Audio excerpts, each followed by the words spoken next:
भाभी को तो बस मायके जाने का बहाना चाहिए। मम्मी जी आज चीकू का जन्मदिन है, भैया ने बुलाया है, आप सबको भी कहा है जन्मदिन में आने के लिए, कुमुद ने अपनी सास से बोला। नहीं बहू, तुम दोनों ही हो आना, में और कोयल यही रहेंगे। उद्धरण चिन्ह। जी मम्मी जी, मैं सब्जी बना देती हूँ और आटा लगा देती हूँ, आप दोनों को जब भूख हो तब कोयल रोटी सेक देंगी। क्या माँ अपने भाभी को क्यों जाने दिया, उनके मायके में कुछ ना कुछ होता ही रहता है। वो चली जाती है, सारा काम मुझे करना पड़ता है। कौन सा काम करती है तू, वो सारा काम करके जाती है, बस रोटियां ही तो बनानी है।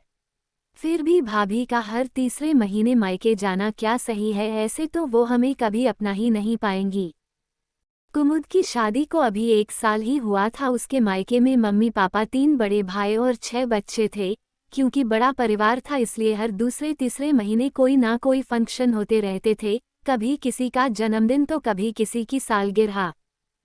कुमुद का मायका ससुराल से 10 किलोमीटर ही दूर था, इसलिए कुमुद भी अक्सर बुलावे पर चली जाती थी। कुमुद की सास को इस बात से कोई दिक्कत नहीं थी, वो तो कुमुद को खुशी खुशी भेज देती थी, बस कोयल ही थी जो कुमुद के मायके जाने से चिढ़ जाती थी।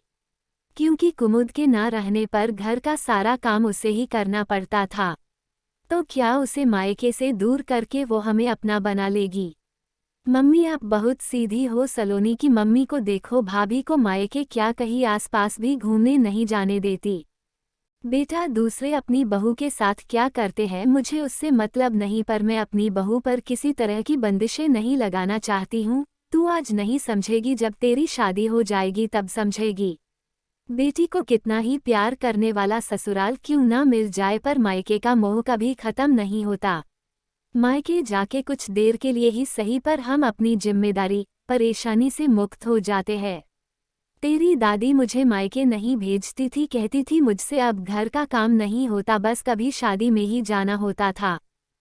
मैं नहीं चाहती जो बेचैनी मैंने अपने मायके के लिए झेली है वो मेरी बहू को भी झेलनी पड़े।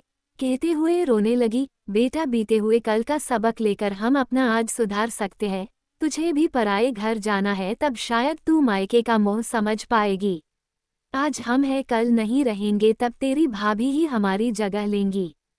इसलिए अपनी भाभी से बना कर रखा कर, ताकि कभी मायके के लिए नहीं तरसेगी। सॉरी मम्मी, अब मैं कभी भाभी के लिए ऐसा नहीं बोलूंगी।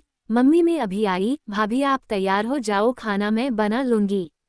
कुमुद की सास खुश थी, उनकी बेटी समय रहते बात को समझ गई।